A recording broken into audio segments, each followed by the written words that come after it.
Hello विद्यार्थियों, एक बार फिर से स्वागत है आपका आपके अपने YouTube channel NK political thinker पर। आज का जो विषय है लॉक के प्राकृतिक अधिकारों का सिद्धांत। इससे पहले मैंने आपको लॉक के जो है राज्य संबंधी सिद्धांत के बारे में बताया था।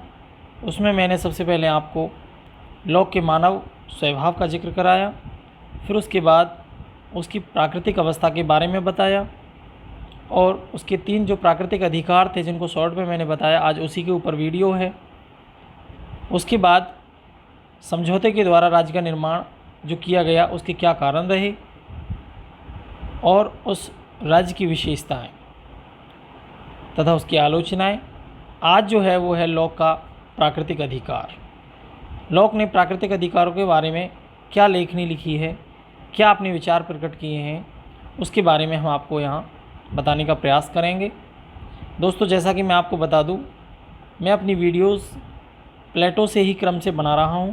मेरी अन्य वीडियो देखने के लिए आप मेरे इस चैनल की वीडियोस को देख सकते हैं, जो कि बहुत ही बेहतर तरीके से आपके सामने प्रस्तुत की जाने का प्रयास किया है। चाहे वो प्लेटो का, चाहे वो अरस्तू का या मैकियावेली का, वे इन विचारकों का वर्णन है। भविष्य में और भी विचारक, महान विचारकों का जिक्र आपके साथ में किया जाएगा कि उन्होंने किन किन सिद्धांतों का वर्णन अपने विचारों के माध्यम से किया है। अब आपके सामने लॉक के प्राकृतिक अधिकारों का सिद्धांत है। जैसे कि आपको पता है कि जो जॉन लॉक हैं वो उदारवाद के पितामह कहे जाते हैं, और जो उदारवाद व्यवस्था होती है वो व्यक्ति के अधिकारों की बात और स्वतंत्रता की बात करती है। तो यहाँ अधिकार और स्वतंत्रता के विचार से पहले लॉक ने जो प्रकृति के अधिकारों की बात कही थी उनका जिक्र करते हैं। जॉन लॉक के अनुसार प्राकृतिक जो अवस्था थी मानव की, मनुष्य की, उसका संचालन प्राकृतिक नियमों से ही होता था। यानी कि उस समय किसी भी प्रकार से कोई राज्य नहीं था, कोई कानून नहीं था, और उस समय मानव को जो है 3 अधिकार प्राप्त थे। उसमें सबसे पहला जो अधिकार है वो है जीवन का अधिकार, प्राण का अधिकार, जीवन जीने का अधिकार, सांस लेने का अधिकार। तो यहाँ बताया गया है कि आत्मरक्षा मनुष्य की प्रबल इच्छा होती है, अर्थात अपनी आत्मा को बचाना, अपने प्राण को बचाना, अपने अस्तित्व को बचाना मनुष्य की सबसे प्रबल इच्छा होती है, सबसे मजबूत इच्छा होती है। इसलिए जीवन का जो अधिकार है वो सबसे महत्वपूर्ण अधिकार लॉक के अनुसार माना गया है। दूसरा, स्वतंत्रता का अधिकार।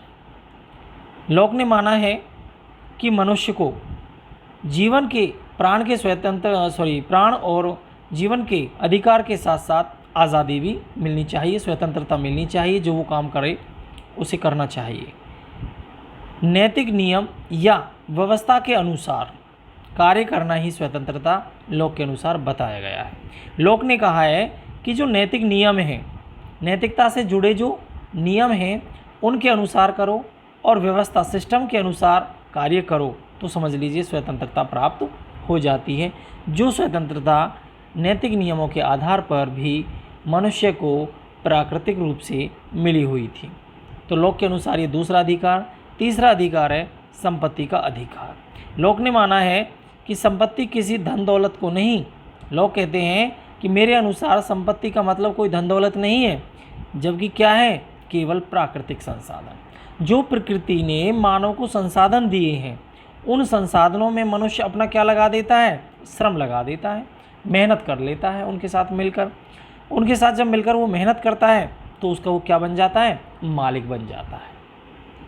तो यहाँ लॉक ने संपत्ति के अधिकार का मतलब किसी धन दौलत, सोना चांदी जवाहरात, खेत खलियान को नहीं, जबकि प्रकृति से प्राप्त जो संसाधन हैं, वस्तुएं हैं, उसमें जब वो अपना श्रम लगा देता है, उसमें अपनी मेहनत कर देता है, ठीक है, तो वो उसका मालिक बन जाता है, स्वामी बन जाता है, उसका अधिकारी बन जाता है। इसलिए उसने उसके संपत्ति के अधिकार को जायज़ ठहराया। इसे ही लॉक ने संपत्ति का श्रम सिद्धांत भी कहा है, पात्रता सिद्धांत भी कहा है और फल सिद्धांत भी कहा है।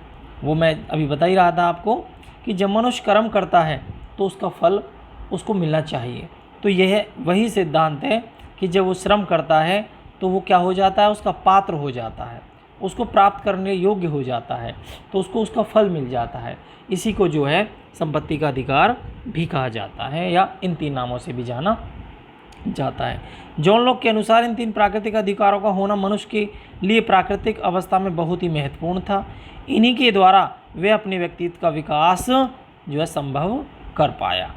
लॉक ने माना है कि मानव को प्रकृति से ही 3 प्राकृतिक अधिकार मिले हुए थे: जीवन का अधिकार, स्वतंत्रता का अधिकार, संपत्ति का अधिकार। ये अधिकार उसको जब मिले तभी उसके जो है व्यक्तित्व का क्या हुआ, विकास हुआ। उसके व्यक्तित्व का विकास इन 3 अधिकारों से ही हुआ है, 3 राइट से हुआ है। आगे उसके अधिकारों की आलोचना भी हुई है। उसके अधिकारों की आलोचना किस आधार पर हुई है? उसका पहला पॉइंट है कि जो प्राकृतिक अधिकार हैं या जो अधिकार हैं वो प्राकृतिक या फिर जन्मजात नहीं हुए। वो कौन देता है उनको? समाज देता है। ये आलोचकों का मानना है। लोक का तो मानना है कि प्राकृतिक अधिकार प्रकृति ने दिए हैं, जन्म से मिले हैं, परंतु आलोचकों का मानना है कभी भी प्रकृति हमें अधिकार नहीं देती। प्रकृति ज़्यादा से ज़्यादा जीवन का अधिकार दे देगी, परंतु क्या संपत्ति का अधिकार जो है प्रकृति देती है? नहीं, प्रकृति तो जो है हमें केवल जीवन का अधिकार दे सकती है। इसलिए आलोचकों ने माना है कि ये सारे अधिकार व्यक्ति को समाज में आने के बाद ही मिलते हैं।